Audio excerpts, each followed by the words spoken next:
नमस्कार मित्रों, स्वागत है आप सभी का हमारे इस चैनल में। चलिए आज हम लोग हिंदी के इस दूसरे क्लास में आज कुछ प्रश्नों को हल करेंगे हिंदी से संबंधित। तो ये हिंदी का प्रश्न जो है सुपर टेट के लिए विशेष रूप से बनाया गया है और जो भी सुपर टेट की तैयारी कर रहे हैं उनके लिए ये प्रश्न वेरी इंपॉर्टेंट है। और इन प्रश्नों को देखते हैं और संबंधित प्रश्न जो इससे हो सकते हैं उस पर भी विचार करेंगे। तो चलिए पहला प्रश्न देखते हैं।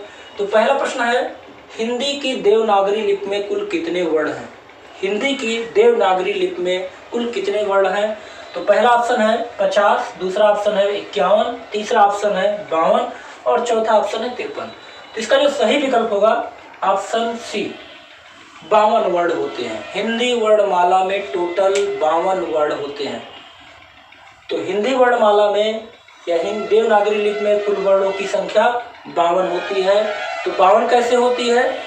जैसे हमारे स्वरों की संख्या 11 है, इसके बाद अंक और आ हमारे 2 अयोगवा हैं, अयोगवा 2 हैं। इसके बाद वर्गों के जो व्यंजन हैं 5 वर्ग बनाया गया है, का वर्ग, चा वर्ग, टा वर्ग, ता वर्ग, पा वर्ग। और पांचों वर्ग में 5 व्यंजन को रखा गया है, तो उनको कहा जाता है स्पर्श व्यंजन। स्पर्श व्यंजन की संख्या है 25। इसके बाद अंतस्थ व्यंजन हमारे या, रा, ला, वा, इनकी संख्या है 4। इसके बाद ऊष्म व्यंजन की संख्या है 4। सा, षष्ठी सा, छोटा सा हा। और इसके बाद द्विगुण व्यंजन की संख्या है 2। डा और ढा हमारे द्विगुण व्यंजन है। इसके बाद द्विगुण व्यंजन के बाद हम संयुक्त व्यंजन देखते हैं तो उनकी संख्या है 4। सा जो संयुक्त व्यंजन है छ, त्र, ज्ञा और स्रा, ये हमारे 4 संयुक्त व्यंजन है। ठीक, तो अब टोटल वर्णों की संख्या कितनी हो गई? 52। अगर इनको जोड़ लिया जाए तो टोटल वर्णों की संख्या 52 होती है। ठीक, तो हिंदी में वर्णों की कुल संख्या 52 होती है। ठीक, चलिए अब आते हैं, जैसे यहाँ लिखा गया है देवनागरी लिपि। अब पूछा जा सकता है कि देवनागरी लिपि का विकास किस लिपि से हुआ है? तो देवनागरी लिपि का विकास ब्राह्मी लिपि से हुआ है। किससे? ब्राह्मी लिपि से ही उत्पन्न हुआ है देवनागरी लिपि। ठीक, चलिए आगे आते हैं, अगला प्रश्न देखते हैं। तो अगला प्रश्न नंबर 2 पूछा जा रहा है, भाषाओं के क्रमिक विकास का सही रूप क्या है? भाषाओं का जो क्रमिक विकास का सही रूप क्या है? तो पहला ऑप्शन है वैदिक संस्कृत, लौकिक संस्कृत, पाली, अपभ्रंश। दूसरा ऑप्शन है वैदिक संस्कृत, लौकिक संस्कृत, पाली, प्राकृत, अपभ्रंश। तीसरा ऑप्शन है वैदिक संस्कृत, पाली, प्राकृत, अपभ्रंश। और चौथा ऑप्शन है कोई नहीं। तो कल इसके पहले जो फर्स्ट पार्ट हम लोगों ने पढ़ा था उसमें भाषाओं का क्रमिक विकास बताया गया था। तो भाषाओं का अगर क्रमिक विकास देखें तो सबसे पहले वैदिक संस्कृत आती है, उसके बाद लौकिक संस्कृत आती है, फिर उसके बाद पाली आता है, फिर उसके बाद प्राकृत आता है, फिर उसके बाद अपभ्रंश आता है। तो इसका जो सही विकल्प होगा ऑप्शन बी होगा, वैदिक संस्कृत के बाद लौकिक संस्कृत, फिर पाली, फिर प्राकृत, फिर अपभ्रंश। ठीक, तो ऑप्शन बी। चलिए इससे संबंधित प्रश्न क्या है? जैसे अगर कहा गया कि अपभ्रंश का वाल्मीकि किसे कहा जाता है? तो अपभ्रंश का वाल्मीकि स्वयंभू को कहा जाता है। स्वयंभू एक कवि हैं और इनको अपभ्रंश का वाल्मीकि कहा जाता है। अपभ्रंश का वाल्मीकि कवि किसे कहा जाता है? स्वयंभू को कहा जाता है। चलिए अगला प्रश्न देखते हैं, प्रश्न नंबर 3। निम्न में कंठ व्यंजन कौन से हैं? कंठ व्यंजन कौन से हैं? तो यहाँ पर पहला ऑप्शन नंबर ए दिया है खा, चा, टा, फा। तो कंठ व्यंजन जो हमारे व्यंजन का वर्ग के होते हैं वो हमारे कंठ व्यंजन कहलाते हैं। तो क, ख, ग, घ, अंगा, ये 5 वर्ण जो है वो कंठ वर्ण कहलाते हैं। तो इनमें कौन सा है? ख हमारा कंठ वर्ण है। तो का वर्ग, चा वर्ग, टा वर्ग, ता वर्ग और पा वर्ग, 5 का वर्ग बनाया गया है। कंठ, ता वर्ग को तालु, टा वर्ग को मूर्धा, ता वर्ग को दंत और पा वर्ग को ओष्ठ वर्ण कहा जाता है। जैसे चा वर्ग के अंतर्गत चा, छा, जा, झा, इया, ये 5 वर्ण आएंगे और इन पांचों में अगर पूछा जा रहा है ये कौन से व्यंजन वर्ण हैं तो तालु वर्ण कहलाएंगे। जैसे चा हमारा तालु वर्ण है, टा हमारा मूर्धा वर्ण है और फा हमारा ओष्ठ वर्ण है। पा, फा, बा, भ, मा ये हमारे ओष्ठ वर्ण की श्रेणी में आएंगे। ठीक, चलिए अगला देखते हैं। अगला कहा जा रहा है कि घोष वर्ण कौन सा है। घोष और सघोष, इसके पहले वाली क्लास में हम लोगों ने घोष और अघोष भी पढ़ा था। घोष अघोष कैसे पहचानेंगे? वर्गों का जो व्यंजन होता है, वर्गों का जो व्यंजन होता है, जो 5 वर्ग बनाए गए हैं उनके प्रथम 2 अर्थात जैसे का वर्ग में का, खा, चा वर्ग में चा, छा, जा वर्ग का, चा, टा वर्ग में टा, ठा, प्रथम 2 व्यंजन जो होते हैं वो हमारे कहलाते हैं अघोष व्यंजन। क्या कहलाते हैं? अघोष। बाकी 3 व्यंजन जैसे ग, घ, अंगा, जा, झ, इया, ढ,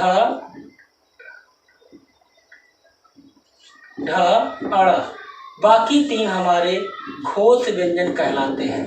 ठीक, जो 5 वर्ग बना हुआ है उन 5 वर्ग का प्रथम 2 व्यंजन जो होता है वो हमारे अघोष कहलाते हैं, बाकी तीनों व्यंजन हमारे घोष व्यंजन कहलाते हैं। तो यहाँ घोष वर्ण पूछा जा रहा है, इसलिए देखते हैं। तो का हमारा अघोष है, खा हमारा अघोष है, चा हमारा क्या है? अघोष है, झा हमारा घोष व्यंजन है। तो ऑप्शन डी हमारा सही होगा। चलिए अगला प्रश्न देखते हैं। अल्प प्राण व्यंजन कौन सा है? तो यहाँ पहला ऑप्शन दिया गया है खा, दूसरा ऑप्शन दिया गया है गा, तीसरा ऑप्शन घा और कोई नहीं, कोई नहीं। तो चलिए देखते हैं अल्प प्राण महाप्राण कैसे पहचानते हैं। कल वाले इसके पहले वाले वीडियो में हमने अल्प प्राण और महाप्राण को पहचानना बताया था। तो वर्गों का जो वर्ग है 5 का, चा, टा, ता और पा, ये जो 5 वर्ग हैं इनसे हम कैसे पहचानते हैं? तो जो सबसे पहले जैसे शुरू होता है हमारा अल्पप्राण, अल्पप्राण, महाप्राण, अल्पप्राण, महाप्राण, अल्पप्राण, ये 5 हो गए। तो अल्पप्राण से शुरू कीजिए, अल्पप्राण, महाप्राण, अल्पप्राण, महाप्राण, अल्पप्राण। जैसे क, ख, ग, घ, अंगा, ए जैसे अल्पप्राण शुरू कीजिए, अल्पप्राण फिर महाप्राण फिर अल्पप्राण फिर महाप्राण फिर अल्पप्राण, अर्थात अल्प प्राण से शुरू कीजिए और अल्प प्राण के बाद महाप्राण फिर अल्पप्राण फिर महाप्राण फिर अल्पप्राण। तो यहाँ देखिए च, छ, ज, झ, इया, ठ, ड, ढ, अड़, थ, द, ध, न, म। ठीक, अब यहाँ कहा जा रहा है कि अल्प प्राण व्यंजन कौन से हैं। पहला देखते हैं खा, खा हमारा किसमें है? महाप्राण, तो ये तो होगा नहीं। गा, गा हमारा किसमें है? अल्प प्राण, तो हमारा गा अर्थात बी ऑप्शन सही होगा। घा देखते हैं तो घा किसमें है? महाप्राण में है, तो ये होगा नहीं। तो इसका जो सही विकल्प होगा ऑप्शन बी। चलिए अगला प्रश्न देखते हैं। अगला प्रश्न है हिंदी दिवस मनाया जाता है। पहला ऑप्शन है 14 सितंबर, दूसरा ऑप्शन है 20 मार्च, तीसरा ऑप्शन है 24 मार्च और चौथा ऑप्शन है कोई नहीं। तो इसका जो सही विकल्प होगा 14 सितंबर। 14 सितंबर को हिंदी दिवस मनाया जाता है।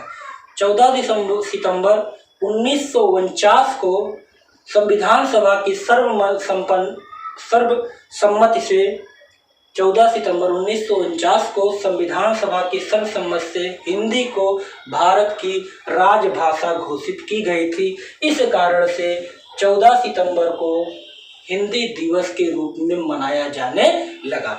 अब बात आती है कि संविधान के किस धारा में और किस भाग में हिंदी के विषय में जिक्र है। तो अगर ऐसा प्रश्न पूछा जा रहा है तो अध्याय 17 अध्याय 17 संविधान के अध्याय 17 के अनुच्छेद 343 से लेकर 351 अनुच्छेद तक हिंदी के विषय में वर्णन किया गया है।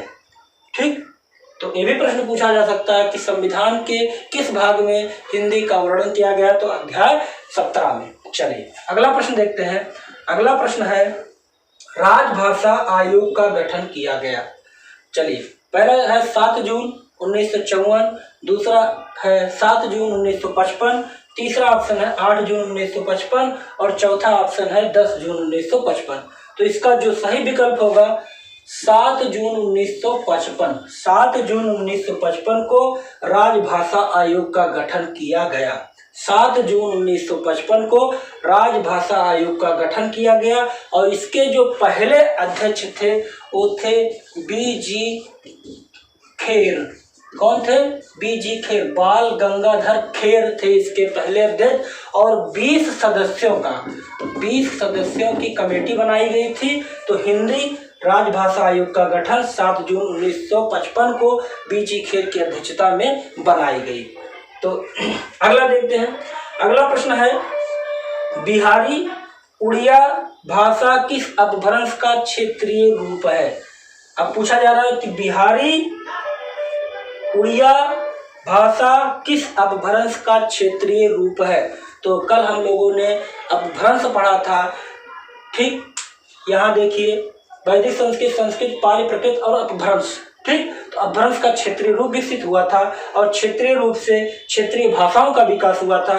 तो पहला ऑप्शन है अर्धमागधी अपभ्रंश, दूसरा है मागधी अपभ्रंश, तीसरा है खस अपभ्रंश और चौथा है ब्राह्मण अपभ्रंश। तो अर्धमागधी अपभ्रंश से पूर्वी हिंदी विकसित हुई थी और मागधी अपभ्रंश